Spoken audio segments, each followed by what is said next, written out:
नमस्कार, आपण पाहत आहात पुणे लाईव्ह न्यूज. पाहुयात दिवसभरातील ठळक घडामोडी.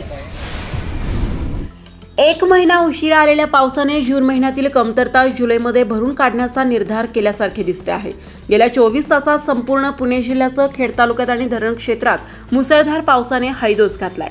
खेड तालुक्यातील रेटवडी येथे पुराच्या पाण्यात एक जण वाहून गेलाय, तर भामा आसखेड धरण परिसरात एक जण वाहून गेलाय. आळंदी तब्बल 400 वारकऱ्यांची सुरक्षित ठिकाणी रवानगी करण्यात आली आहे. अनेक ठिकाणी पूर सदृश्य स्थिती निर्माण झाली असून रस्ते बंद झाले आहेत. पुणे नाशिक महामार्गावर चाकणमध्ये आज सोमवारी 6 जुलै रोजी नद्या आवरल्याने वाहतुकीचा बट्ट्याबोळ झाला होता. संपूर्ण तालुक्यातील अनेक धक्कादायक घटनांचा थोडक्यात आढावा घेऊयात. रेटवडी तालुका खेड येथे ओढ्यावरील पुराच्या पाण्याचा अंदाज न आल्यामुळे 30 वर्षीय तरुण पाण्यात वाहून गेल्याची दुर्दैवी घटना दिनांक 6 जुलै रोजी सकाळी 11 वाजण्याच्या सुमारास घडली. समीर भीमाजी जाधव वय 30 राहणार रेटवडी खालची ठाकरवाडी तालुका खेड असे वाहून गेलेल्या तरुणाचे नाव आहे. सतारका वस्ती कडे जाणाऱ्या रस्त्यावर बंगला वस्तीतील ओढ्याला पूर आल्यामुळे पाण्याचा प्रवाहाचा अंदाज न आल्याने समीर जाधव दुचाकीसह वाहून गेला. दुचाकी रस्त्याच्या दगडांना अडकल्यामुळे मिळून आली आहे. घटनास्थळी खेड पोलिसांनी धाव घेतली असून स्थानिक ग्रामस्थांसह शोधकार्य सुरू आहे.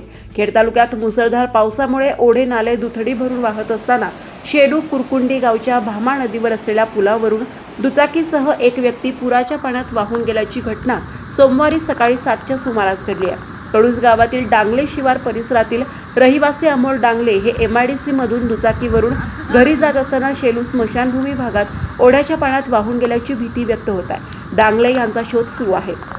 इंद्रायणी नदीला महापूर, आळंदीतील सर्व पूल वाहतुकीसाठी बंद. मावळभाग, धरण व क्षेत्रभाग तसेच इतर सर्वत्र काही भागात गेल्या काही दिवसांपासून संततधार पाऊस पडत असल्याने इंद्रायणी नदीच्या याच्या पातळीत वाढ झाल्याचं दिसून येत आहे. संत ज्ञानेश्वर महाराज समाधी मंदिराच्या भक्त निवासात पावसामुळे 20 पोलीस कर्मचारी अडकले होते. PMRDAच्या आपत्ती प्रतिसाद पथकाच्या PDRF जवानांनी तातडीने घटनास्थळी धाव घेत बचावकार्य केले आणि सर्व 20 पोलीस कर्मचाऱ्यांना सुरक्षितपणे बाहेर काढले. आळंदीमध्ये झालेल्या मुसळधार अतिवृष्टीमुळे इंद्रायणी नदीला महापूर आला असून आळंदीतील पूरस्थिती अत्यंत गंभीर झाली आहे. या पार्श्वभूमीवर प्रशासनाने सुरक्षेच्या दृष्टीने एक मोठा आणि तातडीचा निर्णय घेतलाय. पूरबाधित स्थानिक नागरिक, भाविक आणि वारकरी यांच्या सुरक्षिततेसाठी शहरातील सर्व शाळा, महाविद्यालये आणि धर्मशाळांच्या इमारती तात्पुरत्या स्वरूपात प्रशासनाने आपल्या ताब्यात अधिग्रहित घेतल्या आहेत. इंद्रायणीला आलेल्या पुरामुळे आज सकाळी आळंदी विविध धर्मशाळा तसेच दर्शन मंडपातील अडकलेले 250 वारकरी नगर परिषदेच्या आपत्कालीन विभागाकडून सुरक्षित ठिकाणी हलवण्यात आले आहेत. दिघी आळंदी वाहतूक विभागात दाभाडे सरकार चौक येथील पूल, इंद्रायणी नदी जुना पूल, इंद्रायणी नदी नवीन पूल, पुणे शहर हद्दीतील मरकड गावातील पूल आणि सिद्धवेट पूल पाण्याखाली गेल्याने वाहतूक बंद करण्यात आली आहे. श्री क्षेत्र आळंदी येथे सर्व प्रकारचे वाहने येण्यास मनाई करण्यात आली आहे. पाटबंधारे विभागाचा हलगर्जीपणा समोर आला असून यंदा खरपूड येथील बंधाऱ्याचे ढापे न काढल्यामुळे बंधारा तुडूंब भरून वाहत आहे. तसेच आजूबाजूच्या शेतात पाणी शिरले असून बंधारा फुटण्याचा धोका निर्माण झालाय. खेड तालुक्यातील दावडी गावात स्मशानभूमीचे वॉल कंपाऊंड वाहून गेल्याचे स्थानिकांनी कळवले आहे.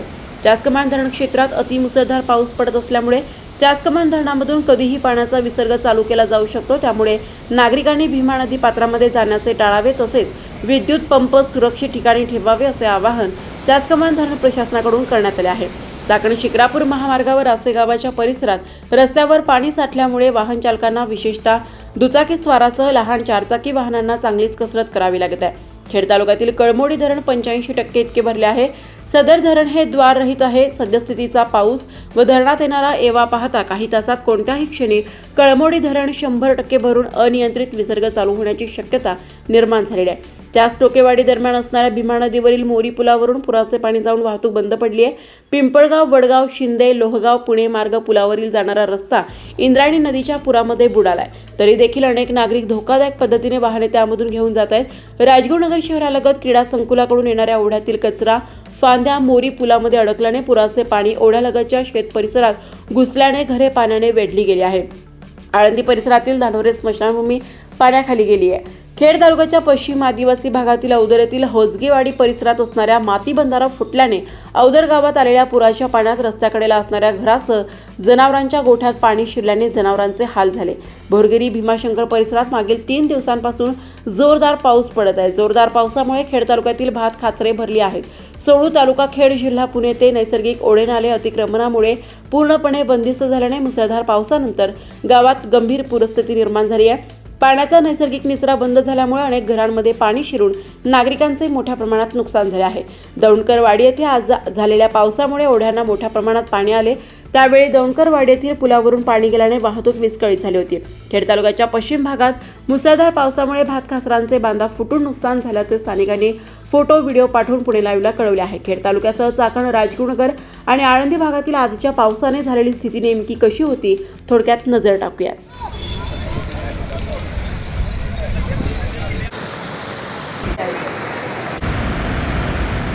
पाण्यामध्ये भिजून शेतकऱ्यांचं अतोनात नुकसान झालेलं आहे. तरी या ठिकाणी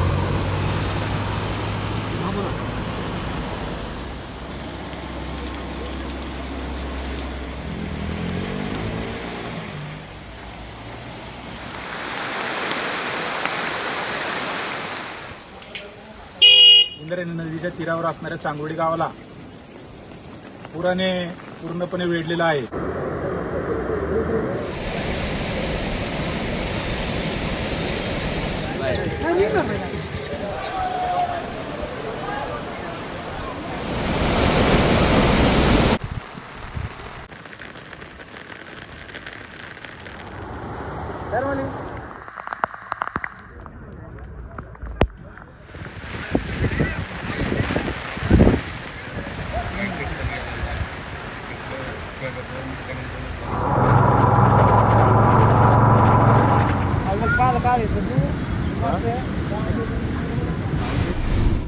चाकणजवळील आगरकरवाडी या ठिकाणी एका घराला पाण्याने वेढा पडल्यानं रेस्क्यू करून घरातील सर्वांना सुरक्षित बाहेर काढण्यात आले. मोशी चिंबळी दरम्यान इंद्रायणी नदीचा केटी बंधारा पाण्याखाली गेला. वाहतूक पूर्णपणे बंद झाली. शेतजमिनीत पाणी शिरल्याने जनजीवन विस्कळीत झाले. येलवाडी भागात ढगफुटी सदृश्य पाऊस झाला असून शेतीचे अतोनात नुकसान झाले आहे. गावातील सिमेंट रस्ता देखील वाहून गेला आहे. मोई येथील इंद्रायणी नदी, मोई चिखली पूल, स्मशानभूमी पूर्णपणे पाण्याखाली आहे. मोशे कुरुळी येथील इंद्रायणी नदीपात्रात केलेली प्लॉटिंग पूर्णपणे पाण्याखाली असल्याचं स्थानिकांनी पुणे लाईव्हला कळवलं आहे. कुरुळी निघोचे रस्ताही पाण्याखाली गेला आहे. मोई येथील फलके वस्ती मोई गावाचा संपर्क तुटला असून एक गाडी पुराच्या पाण्यात अडकली होती. पुणे जिल्ह्यामध्ये आज झालेल्या अतिवृष्टीमुळे इंद्रायणी नदीला जो पूर आला होता त्या पुरामध्ये दक्षिण मांगी पोलीस ठाण्यातील एलवाडी या ठिकाणी नदीकडे असलेल्या एका बिल्डिंगमध्ये 12 नागरिक नदीच्या पाण्याने बिल्डिंगला वेळ घातल्यामुळे अडकून पडले होते. त्यावर आम्ही दक्षिण मांगी पोलीस स्टेशनचे आमचे पोलीस पथक व तिथे बंडा काळके यांचे रेस्क्यू टीम यांनी आम्ही बोटीच्या सहाय्याने सदर 12 नागरिकांना सुखरूप बाहेर काढलेले आहे. तसेच सदर ठिकाणी असलेले पाण्याच्या काठीला असलेल्या काही 25-30 नागरिकांना आम्ही तिथून स्थलांतरित केलेले आहे. तसेच हापसी वस्ती चिंबळी फाटा या ठिकाणी 11 नागरिक पाण्याखाली अडकून पडलेले होते.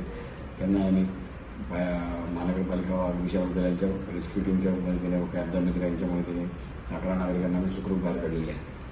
तसेच मी याद्वारे आज पावसामध्ये आज जे परिस्थिती झाली त्यावर मी आवाहन करतो की अतिपावसाच्या वेळेला नदीकाठी असलेल्या किंवा जे पाण्याचे साठा असलेल्या त्या ठिकाणी असलेल्या नागरिकांनी स्वतःच पूर्वकल्पना घेऊन आपण स्वतःहून तिथून स्थलांतरित झाले पाहिजे.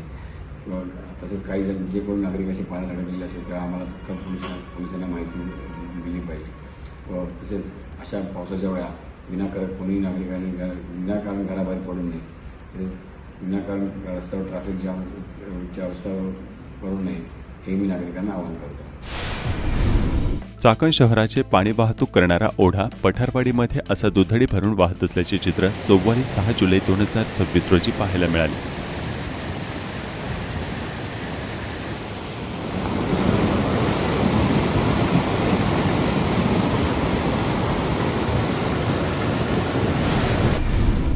चाकण द्राक्षेवाडी रस्त्यावर मनशक्ती केंद्राच्या पाठीमागील शेतकऱ्यांच्या शेतात नद्या अवतरल्या आहेत. प्रचंड पाण्याचे प्रवाह या भागातून वाहत असल्याचे भीतीदायक चित्र या भागात पाहायला मिळत आहे.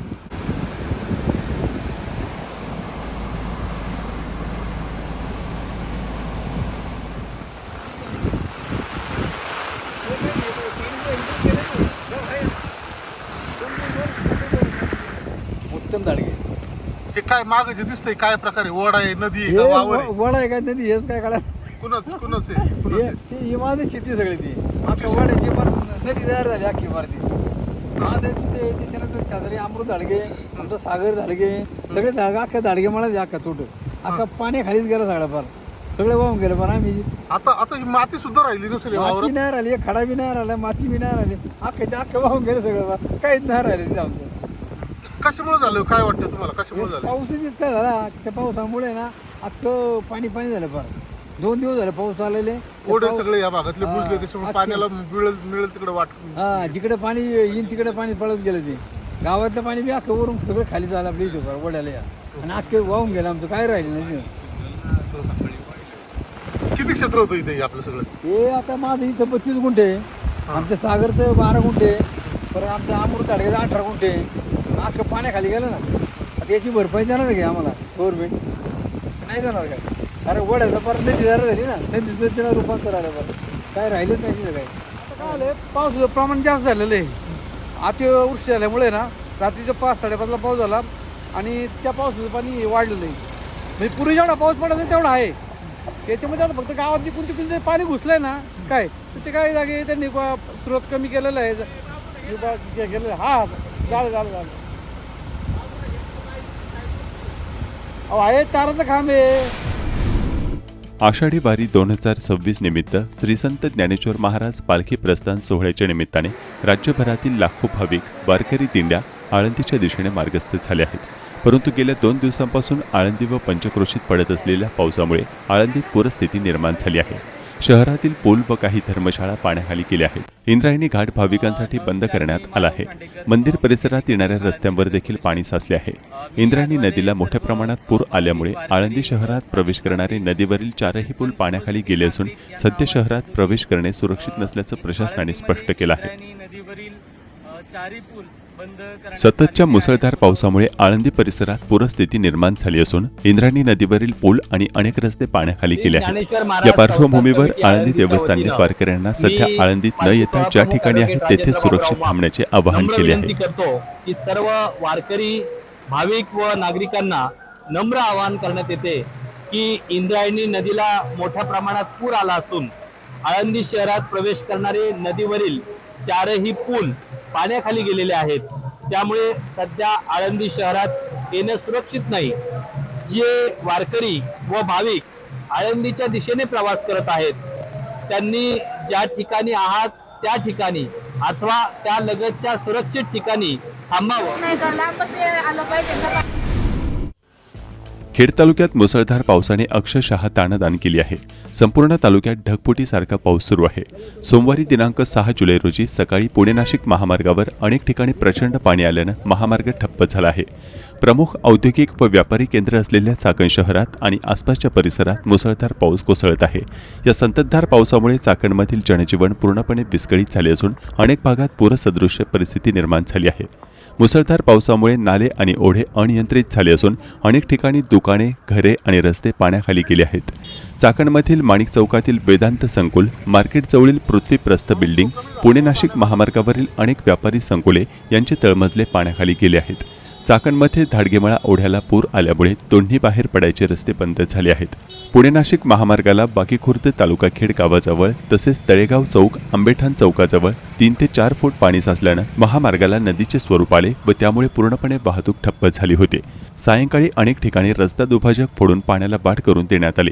चाकणच्या नगराध्यक्षा मनीषा गोरे, गटनेते नितीन गोरे, भाजपचे कालिदास वाडेकर यांच्यासह सत्ताधारी व विरोधी सर्व नगरसेवकांनी संपूर्ण शहरात फिरून प्रशासनाला सूचना दिल्या.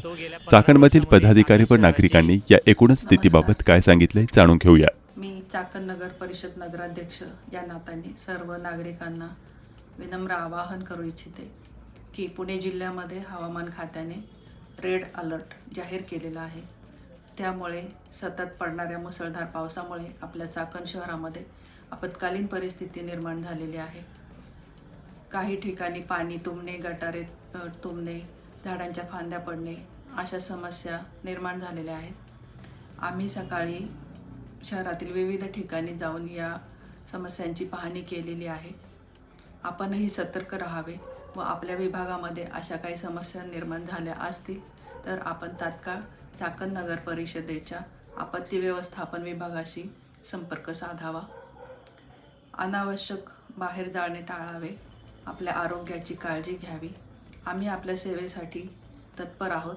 आपण देखील सहकार्य करावे ही नम्र विनंती. रामकृष्ण. आता आपण पाहतोय गेल्या 2-3 दिवसापासून संपूर्ण महाराष्ट्रामध्ये अतिवृष्टी होत आहे आणि कधी नव्हे असा पाऊस आपल्या चाकण शहरात पण झालेला आहे. ओढे नाले तुंबलेले आहेत. खरं पाहिलं तर अनेक नैसर्गिक स्रोत त्या ठिकाणी कमी पडत आहे. काही लोकांनी त्या ठिकाणी अतिक्रमण केलेले आहेत. ओढे नाले त्या ठिकाणी बुजवलेले आहेत. त्याचा हा परिणाम आहे. आणि तसं पाहिलं तर प्रचंड मोठा पाऊस चाकण शहरामध्ये अनेक वर्षापासून आपण पाहतोय की असा पाऊस आपल्या पिढीने तरी पाहिलेला नाही आहे. असा पाऊस झालेला आहे. माझं सर्वांना आव्हान आहे, प्रशासन आपलं काम करत आहे. सकाळपासून सगळी यंत्रणा सज्ज आहे. CO सर स्वतः या ठिकाणी फील्डवर आहेत. आम्ही सर्व नगरसेवक नगराध्यक्षही त्या ठिकाणी सकाळपासून त्या ठिकाणी पाहणी करून लोकांना जी काही मदत लागेल ती पुरवण्याचं काम आम्ही करत आहोत. तसं पाहिलं तर ही नैसर्गिक आपत्ती आहे. आम्ही प्रशासन आणि नगरसेवक सर्वजण या ठिकाणी काम करत आहोत. नागरिकांनाही मी आवाहन करतो की सर्वांनी स्वतःची स्वतःची काळजी घ्यावी, सतर्क राहावं. जिथं काही मदत लागेल तिथं आपण हेल्पलाईन नंबर दिलेले आहेत. त्या हेल्पलाईन नंबरला संपर्क साधावा, जेणेकरून त्वरित त्यांना मदत त्या ठिकाणी पुरवली जाईल. आणि अशा प्रकारच्या प्रशासनाच्या सर्व उपाययोजना आहेत. आम्ही सर्वजण त्या ठिकाणी फील्डवर काम करत आहोत. खरं तर आज आपल्या चाकण शहर आणि चाकण शहराच्या परिसरामध्ये अत्यंत जोरदार पावसाची पाऊस झाला आहे. त्यामुळं चाकण शहराची दैनंदिन अवस्था निर्माण झालेली आहे. इथं काय पाहिलं तुम्ही पहा मागं की आपल्या बघा आमच्या काळामध्ये ज्या टायमाला आम्ही होतो, हे 5-10 वर्षाचा काळ पहा, अतिशय चांगलं होते. हे का परिस्थिती उद्भवलेली आहे की पहा आंबेठाण रस्ता त्या पुन्हा नाशिक हायवे का भरला. त्या जो वडा आहे फार आपला दावडमाळा जिथलाही मळा त्याच्यापासून जो येणारं पाणी, ते पाणी येणारा ओढा चांगला होता. त्याचा स्रोत नैसर्गिक स्रोत चांगला होता. त्यामुळं पाणी आपलं त्या मार्गे सरळ जायचं.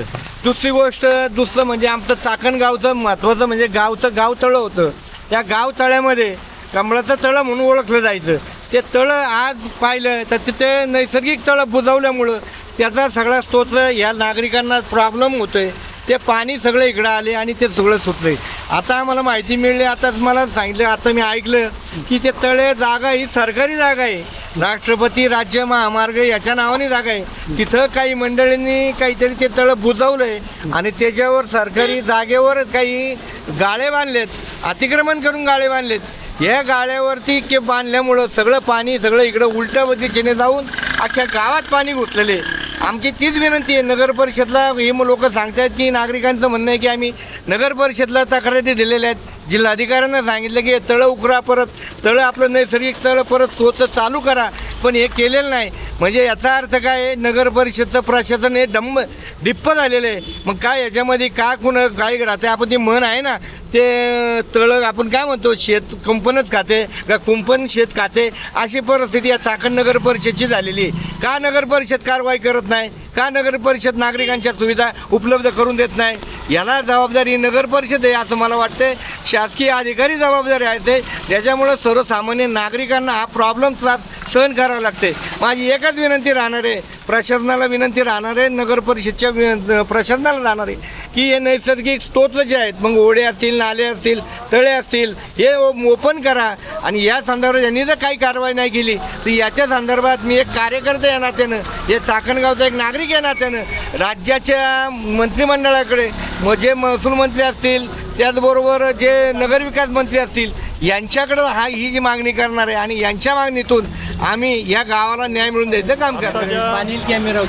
या अतिपावसामुळे जी आज परिस्थिती उद्भवलेली आहे, ही मूळतः परिस्थिती आपण जर पाहिली, पुणे नाशिक हायवेचा जो काही भाग आहे ज्याच्यामध्ये पूर्ण आत्ता पाणी आहे, जे उड्डाण पुलाची इथे, त्यापासून त्या पाण्याचा जो ड्रेन आहे तो सगळा इथपर्यंत, म्हणजे अगदी ह्या मार्गे तो इकडे वस्तीच्या मार्गे सगळं निघालेला आहे. याचं कारण एकमेव असं आहे की जुन्या काळी आपण पाहतो आपल्याकडे बरेच वर्षे सातबारे आहेत, त्याच्यामध्ये तळ्याची त्या ठिकाणी उल्लेख होता. ते नैसर्गिक तळं जे आहे ना, ते भराव करून त्या ठिकाणी अनधिकृत शेड जे आहेत ते त्या ठिकाणी ते बनवलेले आहेत. त्यामुळं पाण्याचा जो निचरा नॅचरल पूर्वीप्रमाणे होत होता तो सध्या होत नाही, ही आत्ताची परिस्थिती आहे. आणि त्याही उपरांत ज्या जागेवरती अतिक्रमण केलं आहे ना, ती जागा ही संपादित आहे, राष्ट्रीय महामार्गासाठी ती संपादित आहे. आणि अशा जागेवरती सुद्धा त्या ठिकाणी ते अतिक्रमण करून त्यानंतर नॅचरल असलेलं नैसर्गिक तळं ते बुजवून आज ही सगळी परिस्थिती, म्हणजे आपण ज्या वार्डात उभं राहिलो आहोत, ज्या वार्डात आपण नगरसेवक म्हणालो आहोत, त्याच लोकांच्या अवस्था, तो आपण जे कृत्य केलेलं आहे त्या कृत्यामुळे इतकी वाईट करून ठेवलेली आहे, अशी ही परिस्थिती सगळी झालेली आहे. आणि अशा परिस्थितीमध्ये आम्ही नगर परिषदला वारंवार त्यांना तक्रारी केलेल्या आहेत, जिल्हा अधिकारी साहेबांना तक्रारी केलेल्या आहेत. त्यावरती प्रशासन का कारवाई करत नाही हा फार मोठा प्रश्न आहे ह्या ठिकाणचा. ही कारवाई झाली पाहिजे जेणेकरून ही लोकांची जी अडचण आहे ही कायमस्वरूपी संपेल. पावसाळा आला की दरवेळेस त्या ठिकाणी पाणी तुंबतं आहे. आमच्या बिल्डिंगच्या आता तिथं आम्ही बिल्डिंग बांधल्यात, त्या बिल्डिंगच्या पार्किंगमध्ये पाणी आहे, समोर पाणी आहे. अशा ठिकाणी आमचं सगळं हे होतं, अडचणीचं होतं आणि आमचं नुकसान होतं त्या ठिकाणी. बरं ते नुकसान नुसतं माझ्यापुरतं हायवेचंच नसून ते गावाकडं जो नॅचरल स्रोत आहे तो सुद्धा बंद केलेला आहे त्यांनी. तो नॅचरल स्रोत चालू करण्यात यावा, ते तळं पुन्हा उघडण्यात यावं. अशा प्रकारचं जर झालं तर अशी आमची विनंती नगर परिषदला की ते लवकरात लवकर करावं. काल रात्रीपासून संपूर्ण महाराष्ट्रात न भूतो न भविष्य असा पाऊस चालू झाला. त्या पावसामध्ये जसा सर्व महाराष्ट्र अडचणीत आला तसं आपल्या चाकणमध्ये अनेक सखल भागांमध्ये पाणी साचलेलं आहे. अनेक सोसायट्यांमध्ये पाणी गेलेलं आहे. चाकण नगर परिषदेच्या वतीने चाकण नगर परिषदेची प्रशासकीय यंत्रणा असेल किंवा सर्व नगरसेवक असतील, मी स्वतः वैयक्तिक 6 वाजल्यापासून फील्डवरती आहे. आपण ज्या ज्या ठिकाणी अडचणी आहेत तिथं जाऊन आपापल्या परीने पाण्याचा प्रवाह मोकळे करून देण्याचा सकाळपासून प्रयत्न करतो आहोत. जे मोठे ओढे नाले आहेत तिथं चाकण नगर परिषदेचे JCB आपण पाठवलेले आहेत. जिथं पाण्याच्या प्रवाहाला अडथळा झालेला आहे तर ते प्रवाह आपण मोकळे करून देऊन तात्पुरत्या स्वरूपाची उपाययोजना केलेली आहे. आपण पाहतो गेल्या 15 वर्षामध्ये चाकण शहराची दुप्पट तिप्पट वाढ झालेली आहे. त्याचा कुठंतरी परिणाम आजच्या ह्या आपदेमध्ये आपल्याला दिसतो आहे. शहराची आपण म्हणूया जी झपाट्याने वाढ झाली, जी सूज आली, अनेक बांधकामं झाली, अनेक नैसर्गिक प्रवाह छोटे मोठे होते, त्या प्लॉटिंगच्या माध्यमातून असतील, अनधिकृत पत्त्या अडवले गेलेले आहेत. त्याचा परिणाम पाहतो की पाण्याला नैसर्गिक जे पूर्वीचा आता आपल्या पाठीमागे मोठा ओढा होता, आमच्या आंबेठाण रोडलाही मोठा ओढा होता, तर हे ओढेच आता शिल्लक राहिलेले नसल्यामुळं पाणी नैसर्गिकरित्या त्याचा प्रवाह शोधत आहे. आणि तो प्रवाह शोधत असताना मग कोणाच्या घरात पाणी जातं आहे, कोणाच्या दुकानात जातं आहे. माझं सर्व चाकणकर नागरिकांना या निमित्तानं सांगणं आहे की आपण येते 2 दिवस धोक्याचे आहे. सर्वांनी आपापली काळजी घ्या. आपण ह्या नैसर्गिक आपत्तीमध्ये कुठलंही राजकारण न करता सर्व राजकीय पक्ष मिळून आम्ही ह्या संकटाला तोंड देण्याचा प्रयत्न करत आहोत. याच्यानंतर भविष्यामध्ये अशी घटना होऊ नये म्हणून नगर परिषदेच्या माध्यमातून कुठले नैसर्गिक प्रवाह, ओढे नाले आपल्याला पूर्ववत करता येईल याचं डिटेल ऑडिट करून त्याच्यावरती निधी टाकून ते पूर्ववत करण्याचे प्रयत्न चाकण नगर परिषदेच्या माध्यमातून निश्चित करणार आहोत. घरी राहा, सुरक्षित राहा. चाकण नगर परिषदेने 2 हेल्पलाईन नंबर आपल्यासाठी कार्यान्वित केलेले आहेत. ते पुढील प्रमाणे 8928024412 आणि दुसरा आहे 9594532581. हे 2 हेल्पलाईन नंबर आहेत. तरी नागरिकांना माझं आव्हान आहे की आपण ह्या 2 हेल्पलाईन नंबरवरती कॉन्टॅक्ट करून प्रशासनाशी संपर्क साधावा. आज चाकण शहरामध्ये संपूर्ण पावसाने या ठिकाणी हाहाकार केलेला असल्यानं आज आपण पाहतोय की वडे नाले संपूर्ण तुडुंब या ठिकाणी भरलेले आहेत आणि चाकण शहरामध्ये संपूर्ण पाणी झालेलं आहे. हायवेला देखील या ठिकाणी पाणी आहे. आम्ही सकाळी 5:30 वाजल्यापासून आज या ठिकाणी पुणे नाशिक जो नॅशनल हायवे आहे या ठिकाणी पाणी असल्यामुळं संपूर्णपणे ट्रॅफिक जाम झालेला आहे. आपल्या चाकण नगर परिषदेच्या वतीनं संपूर्णपणे या ठिकाणी यंत्रणा आपण लावलेली आहे.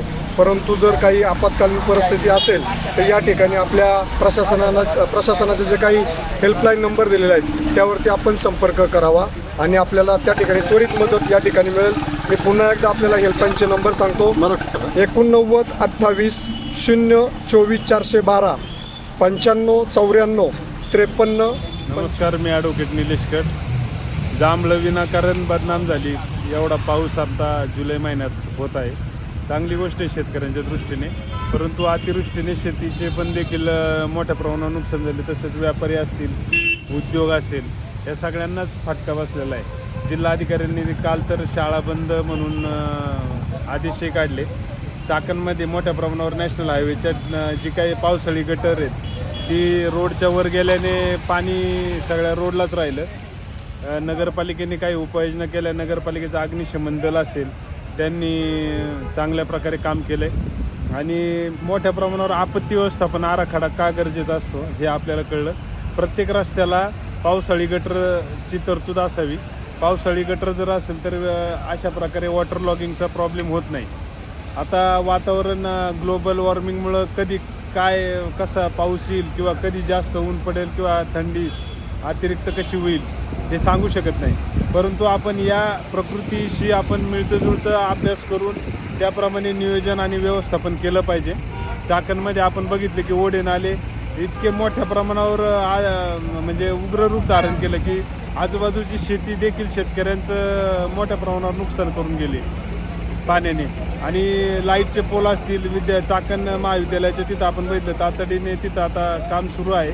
अशा प्रकारे मोठ्या प्रमाणावर शासकीय ज्या काही सोयीसुविधा आहेत त्याचंही नुकसान झालं आहे, व्यक्तिगत नागरिकांचं नुकसान झालं आहे. माझी विनंती प्रशासनाला, महसूल प्रशासनाला तातडीने पंचनामे करावे आणि शेतकऱ्यांना नुकसान भरपाई द्यावी. तसेच व्यक्तिगत ज्या ज्या व्यापाऱ्यांचं नुकसान झाले, आता आमच्या तिथं बोत्रा म्हणून व्यापारी इथं गौरव बोत्रा, त्यांचे संपूर्ण दुकानातलं जे काय खाद्य आहे पशुखाद्य ते नष्ट झाले. असंच बाकीच्याही सगळ्या व्यापाऱ्यांचं नुकसान झाले. तरी तातडीने याबाबत त्यांना योग्य ती नुकसान भरपाई मिळावी. प्रशासनाचे आभार आहे. चांगल्या प्रकारे त्यांनी नियोजन चालू आहे आणि अशाच प्रकारे पुढे देखील त्यांनी नागरिकांना सोयीचं होईल अशा पद्धतीने व्यवस्थापन करावं ही विनंती त्यांनी. हे तळ्यामुळे सगळं पाणी आमच्या शिरलं, घरादाराने पाणी शिरले पार खाली बी. तिथं तर बाजार थावतच आहोत पण घरादाराने पाणी शिरले आमच्या सगळे. हा ते भिताड पडलं त्या माणसाच्या अंगावर. किती आमचे काय बेकार आहे, वायसमला नेले दवाखान्यात. सगळं पहिलं कसलं पाणी वाहत होतं खळा 12 महिने. आता 30 वर्ष होऊन गेलं आम्ही बाजारात बसलेला आहोत तरी कधीच नाही. पहिलीच बारी आहे बघा पाणी येण्याची असलं. तळपळ सफाई केलंय तळपार. देव पण तिथे सगळी बुजविल्यात. एकच देव फक्त ठेवला बघा तिथं मसोबा. त्याची मी परजी गेली ते पूजायला तर त्या भयानं मला पूजू पण दिलं नाही. मला ते निवडं बाजूला. आज रात्रीपासून चाकणमध्ये असा जोरदार प्रकारचा पाऊस चालू आहे. आभाळ फाटल्यासारखा पाऊस चालू आहे. सगळी दुकानं पाण्याखाली गेलेली आहेत. लोकांच्या भरपूर नुकसानी झालेले आहेत. हायवेचं पाणी सगळं तुंबून इकडं आलेलं आहे. लोकांनी वाड्यावरती प्लॉटिंग केल्यामुळं हा प्रश्न उपस्थित झालेला आहे. तरी प्रशासनाने याकडे लक्ष द्यावं असं मला वाटतं. पाऊस मोठ्या प्रमाणात झाल्यामुळे आभाळ फुटलंय आणि आभाळ फुटल्यामुळं हायवे रोडला आणि आपल्या पुन्हा नजीक हायवेचा जो वाडा आहे, वाघेवस्तीचा वाडा आहे, त्या वाड्याचं पाणी ह्या बाजूला आलेलं आहे. आमच्या पहिला जुना पुन्हा नजीक हायवेमध्ये आलेला आहे आणि फार मोठ्या प्रमाणात नगर परिषदपर्यंत हे पाणी आलेलं आहे आणि तिकडे मराठी शाळेपर्यंत पाणी गेलेलं आहे. तर हा नगर परिषदने हा पाणी जायचा प्रश्न मार्गी लावा. कमसे कम 30-40 वर्ष झालं असं. कधीच पाहिलं नाही एवढं पाणी. नाही कधीच नाही. कशामुळे झालं असं एवढं हे मला काय माहिती. तरी पाऊस जास्त झाल्यामुळं. तुम्ही कधीपासून राहिले झालं पहिली बार देखा इधर. आपका नाम क्या है? टीना परमार. आपका गांव कौन सा है? राजस्थान. पहिली बार देखा आपने इतना फ्लड? पेली वगैरे एवढं पाणी पाहिलंय झालं असेल. एवढं पाणी सकाळी तर मी तर लाईट बंद करावली फ्लॅटची. म्हटलं सगळं बंद करा लाईट. गोटे झोपलाय ना त्याच्यामुळून एवढं पाणी आलंय. ते इतर आलं नसेल एवढं पाणी पार. आम्ही लाईट. नमस्कार, मी मुकने बोलतो. इथं तळं असल्यामुळे ना ते आता तळं त्यांनी बुजवलेलं आहे. त्यामुळे पाण्याचा प्रवाह सगळा वाढलेला. अख्ख्या रस्त्याने पाणी पार आगरवाडीपर्यंत जरी गेलं तरी पाणीच दिसतं. पश्चिम महाराष्ट्रात मान्सूनचा जोर आणि चाकणमधील अतिवृष्टीच्या पार्श्वभूमीवर खेड तालुक्याचे सुपुत्र असलेले आंतरराष्ट्रीय हवामान शास्त्रज्ञ डॉक्टर प्रतीक कड यांनी सध्याच्या मान्सून स्थितीचे वैज्ञानिक विश्लेषण करताना काय सांगितलं आहे जाणून घेऊया. आता आपण पाहतोय की मान्सून हा म्हणजे निसर्गाचा सगळ्यात मोठा चमत्कार किंवा आविष्कार असं म्हणलं जातं. आणि मान्सूनमुळे खूप सारं जसं की आपल्या साऊथ एशियामध्ये किंवा पूर्ण ट्रॉपिकल रिजनमध्ये जो मान्सून असतो त्या मान्सूनमुळे पाऊस, नद्या आणि आपल्याला रिसोर्सेस भेटतात वॉटरसारख्या. पण आता आपण बघतोय की मान्सूनचे हे खूप मोठं असं रौद्र रूप पाहतोय. आणि त्यामुळे आता सध्या स्थानिक लेवलवरती आपण पाहत असाल की रोड ब्लॉक झालेले आहे. तसेच नदी नाल्याला पूर आलेला दिसतोय. शेतामध्ये खूप सारी नासाडी झालेली आहे. काही ठिकाणी पाणी इतकं प्रचंड वाढलेलं आहे की त्या लेवल कमी करण्याला वेळ लागतोय. आणि याला आपण काय म्हणू शकतो की एक्स्ट्रीम इव्हेंट, की जसं की काही अवघ्या तासामध्ये खूप सारा पाऊस पडतोय. आपण बघतो की पूर्ण पश्चिम घाटामध्ये अशी पद्धतीची परिस्थिती आहे. जसं की मुंबईमध्ये, कोल्हापूरमध्ये, पुण्यामध्ये. तर आता चाकणमध्ये किंवा खेड तालुक्यामध्ये जो पाऊस झालेला आहे त्या पावसाचा परिणाम खूप मोठ्या पद्धतीने होतोय. पण काही लोक म्हणत असतील हे क्लायमेट चेंजमुळे होतं आहे किंवा एन्सोमुळे होतं आहे. पण याला दुसरी अशी महत्त्वाची बाजू की हे सर्व गोष्टी आपण ज्या पद्धतीने जलाशय जे असतील, ओढे नाले, त्याच्यावरती जे अतिक्रमण करून तिथं जे बांधकाम केलेलं आहे आणि पाण्याला जाण्यासाठी जो प्रवाह लागतो तो प्रवाहावरती आपण एक प्रकारे त्या प्रवाहाची जी डायरेक्शन आहे तीच आपण थांबवली. त्यामुळे हे सगळं पाऊस असा फ्लडिंगसारखं सिच्युएशन आपल्याला आता दिसतंय.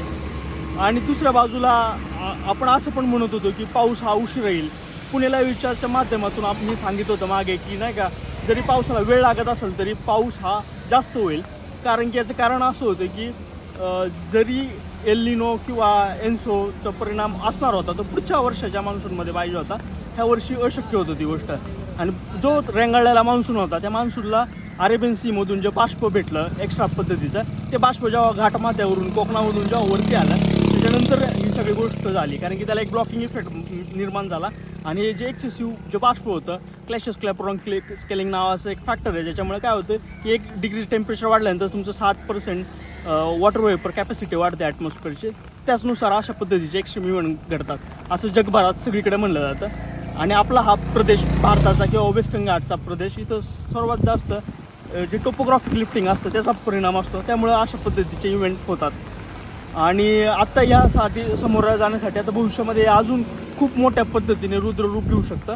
भविष्यामध्ये याचे खूप सारे कॉन्सिक्वेन्स होऊ शकतात. ते वाचण्यासाठी आपत्ती व्यवस्थापन किंवा सस्टेनेबल सिटीची निर्मिती किंवा तशा पद्धतीचे इन्फ्रास्ट्रक्चर बांधले पाहिजे जे की क्लायमेट वेदर सिस्टम रिलेटेड असावेत. त्याच्याने की जसं की मुसळधार पाऊस असेल, एक्स्ट्रीम हीट वेव्स असतील, त्याला ते टॅकल करू शकतात. युरोपमध्ये पण आपण आता सध्या तसं पाहतोय. तर एकंदर सर्व ठिकाणी अशा पद्धतीचे एक्स्ट्रीम इव्हेंट वाढत जातील भविष्यामध्ये. आणि त्या पद्धतीने आपल्याला उपाययोजना किंवा व्यवस्थापन करण्याचं खूप जरुरी आहे. भीमा भामा संगम शेलपिंपळगाव येथील ड्रोनचे दृश्य पुणे लाईव्हचे दर्शक ऋषिकेश लोणारी यांनी पाठवले आहे.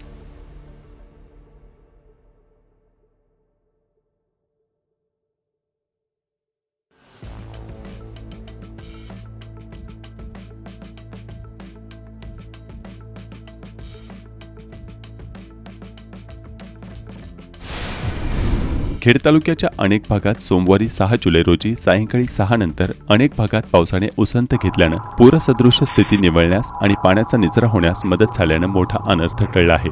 मात्र मध्यरात्रीनंतर पुन्हा असाच पाऊस झाल्यास स्थिती आणखी कठीण होण्याची भीती आहे. नागरिकांनी दक्षता घेण्याचे आवाहन प्रशासनाने केले आहे.